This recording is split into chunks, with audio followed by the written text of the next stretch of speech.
ಯೇಸು ಕ್ರಿಸ್ತನ ವಾಕ್ಯಗಳು ನಮ್ಮ ಆತ್ಮವನ್ನು ರಕ್ಷಿಸಿದ್ದು.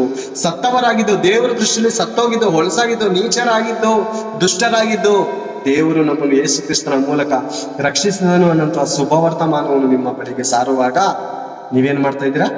ಅವರ ರಕ್ತವನ್ನು ಸುರಿಸ್ತಾ ಇದ್ದೀರಾ. ರಕ್ತ ದೇವರು ಸುರಿಸ್ತಾ ಇದ್ದಾನೆ ರಕ್ತ. ಕಂಪ್ಲೇಂಟ್ ಕೊಡ್ತೀರಾ? ಕಂಪ್ಲೇಂಟ್ ಕೊಡೋದಕ್ಕಾಗತ್ತಾ? ದೇವ್ರ ಮೇಲೆ ಈಗ ಕಂಪ್ಲೇಂಟ್ ಕೊಡ್ತೀರಾ? ನೀವು ಕೊಡ್ತೀರಾ?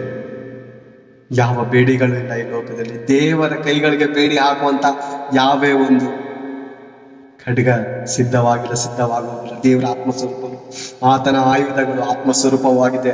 ಆತನ ಮಾತಿಗೆ ಗಾಳಿ ಮಾತು ಕೇಳ್ತಾ ಇದೆ, ಆತನ ಮಾತಿಗೆ ಸೂರ್ಯ ತಲೆ ಬಾಗಿಸ್ತಾ ಇದ್ದಾನೆ, ಆತನ ಮಾತಿಗೆ ಪ್ರತಿಯೊಂದು ವೈರಸ್ಗಳು ಆತನ ಮಾತಿಗೆ ಒಳಪಟ್ಟು ಜೀವಿಸ್ತಾ ಇದೆ. ಗೊತ್ತಾ?